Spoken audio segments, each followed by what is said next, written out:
venons d'avoir une importante réunion avec son Excellence, Monsieur le Premier ministre, chef du gouvernement, autour notamment de la rentrée scolaire qui est certainement fixée au lundi 12 octobre 2020.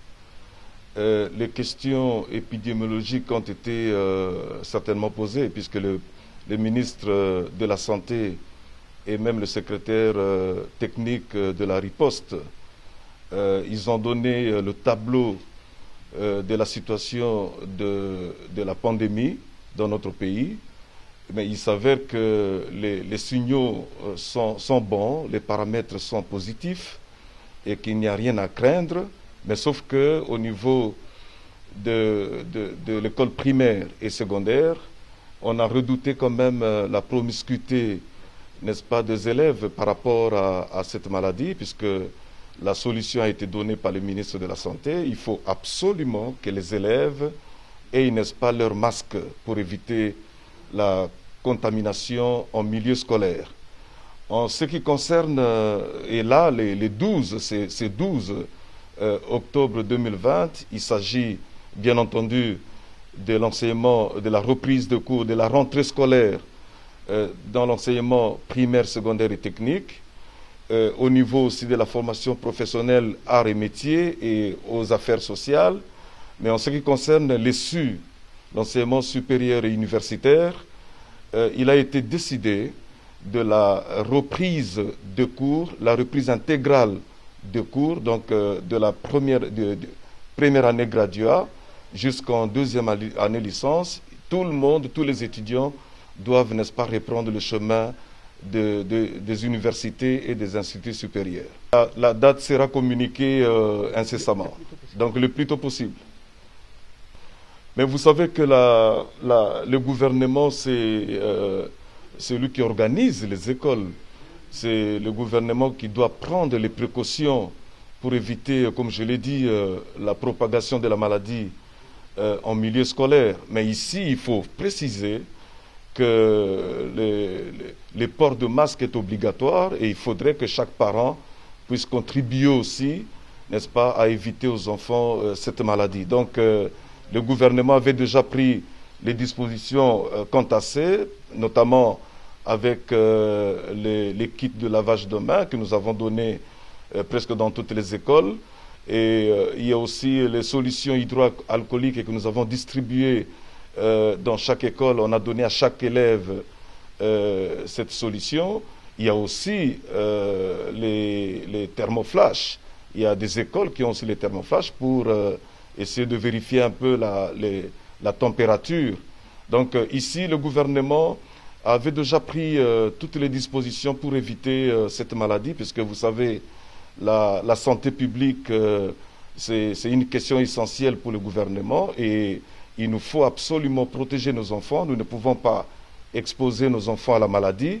Donc il revient de la responsabilité du gouvernement, la responsabilité de tous les parents, la responsabilité de tous les partenaires éducatifs, tous les partenaires techniques et financiers qui nous accompagnent toujours, qui accompagnent le système éducatif, de mettre la main dans la pâte pour que cette rentrée scolaire qui va commencer ce lundi soit une réussite, soit faite de manière apaisée et calme. Mais tout le monde indistinctement, donc tous les enfants doivent être protégés. Il n'y a pas d'âge pour la maladie. Donc tout le monde est obligé de porter son masque. Donc que ce soit les enfants de maternelle, primaire et secondaire, et même à l'université, tout le monde est obligé, n'est-ce pas, de porter le masque pour d'abord se protéger et protéger les autres aussi. C'est aussi l'occasion de fixer une fois pour toutes tous les finalistes qui attendent les résultats de l'examen d'État, surtout les finalistes des options techniques qui prennent leur mal en patience, puisque absolument, vous savez, les examens hors session se tiennent presque un mois avant les 4 jours, la session ordinaire, mais cette année, elle est exceptionnelle puisqu'on a cumulé les 2 examens ensemble. c'est-à-dire les hors-sessions et les 4 jours se sont passés presque ensemble.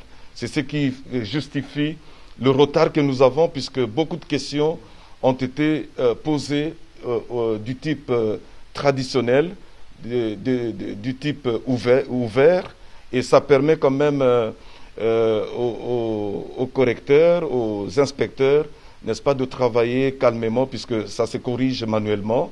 Donc il faut un peu de temps, et à partir de lundi, on va commencer la correction. Donc cette catégorie d'élèves doivent garder leur silence, puisque nous sommes en train de faire les choses calmement pour qu'il n'y ait pas de réclamation à la publication. Merci infiniment. Je pense qu'on ne doit pas parler des dates. Parce que le parler d'âge des enfants.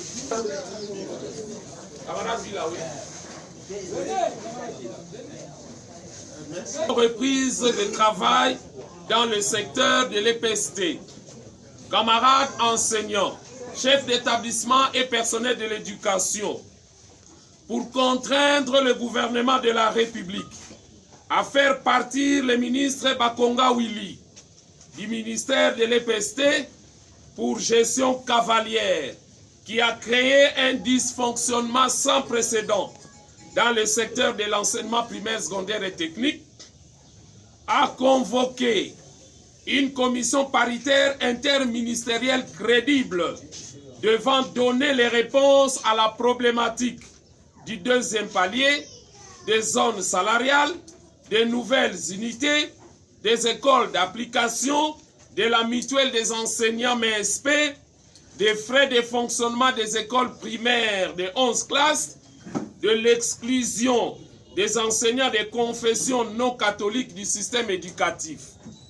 La synergie des syndicats des enseignants de la République démocratique du Congo, SYNECAT, Syndicat national des enseignants des écoles conventionnelles catholiques, SYNEP, Syndicat national des enseignants des écoles conventionnelles protestantes, FA, Force agissante des enseignants, CCT, Centrale congolaise du travail, COFEVID, Collectif des femmes et enfants pour la vie et le développement, SIDEP, Syndicat démocratique des enseignants des écoles privées, décide à dater de ce jour la non-reprise du travail dans le secteur de l'EPST le 12 octobre 2020.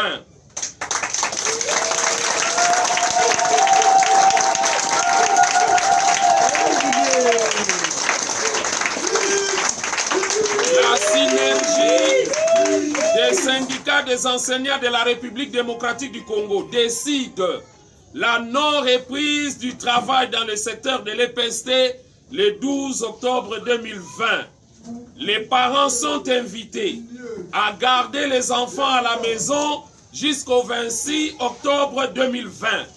La synergie invite tous les enseignants au respect strict du présent mot d'ordre jusqu'à la convocation d'une commission paritaire qui devra prendre en compte les délégués des provinces. Ainsi fait à Kinshasa, le 9 octobre 2020, pour la synergie. Jean Bosco Pouna, secrétaire général du SYNECAT, porte-parole. Bastin Mouvoumou, secrétaire général du SYNEP. Jean Tunda, secrétaire général de la Force agissante. Félicité Tanga, présidente de COFEVID. Janine Oukourmou, secrétaire général adjoint de la Centrale congolaise du travail. Jean-Claude Mabanga, secrétaire général du SIDEP, et je vous remercie.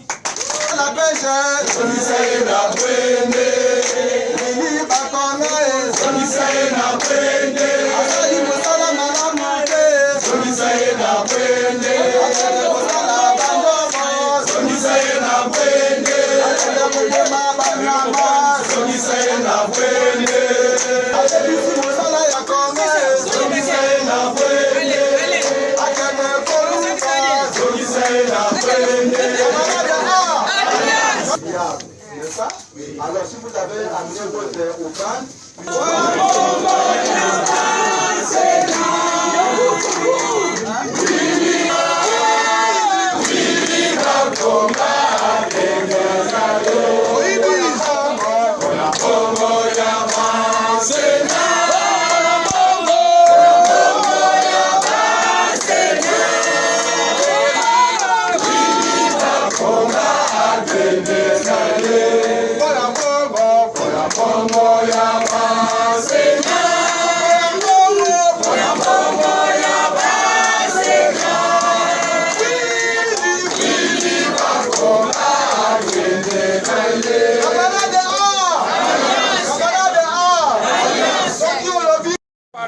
Bakonga pamba te EPST ebebi kobeba banda ministre oyo aya na EPST.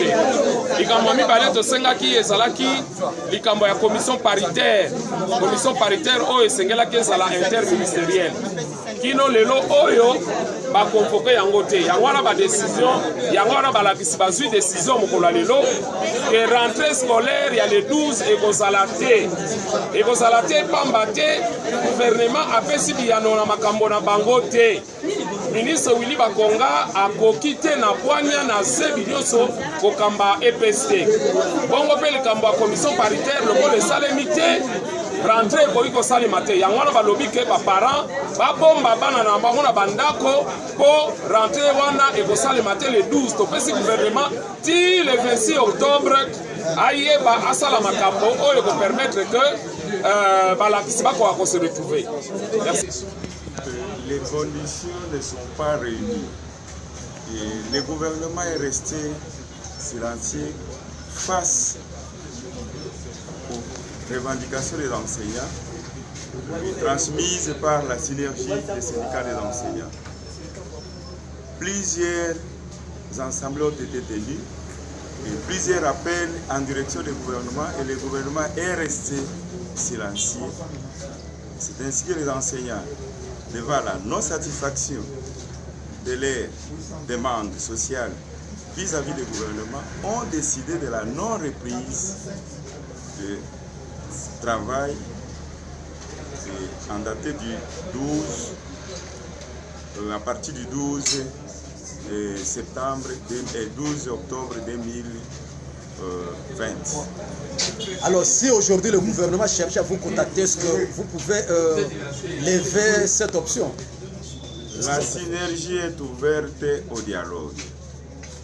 Mais parmi les préalables soumis au gouvernement, il y a la tête du ministre Bakonga, parce que c'est celui qui constitue l'obstacle majeur pour la satisfaction des demandes des enseignants.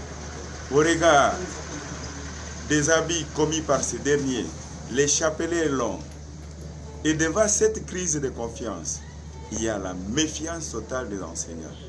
Et ça ne peut pas permettre une rentrée apaisée et heureuse pour les enseignants et les élèves. Mais en réalité, vous reprochez à Willy Bakonga de faire quoi? D'abord, quand vous lisez les multiples déclarations de la synergie, notamment il y a le problème des recrutements massifs, l'implosion des cadres organiques, tout ça, ce sont des obstacles qu'il est en train de créer délibérément pour que le deuxième palier ne soit pas payé. L'organisation des examens d'État, n'en parlons pas. Je dis bien les chapelets longs des faits que nous reprochons à M. Bakonga.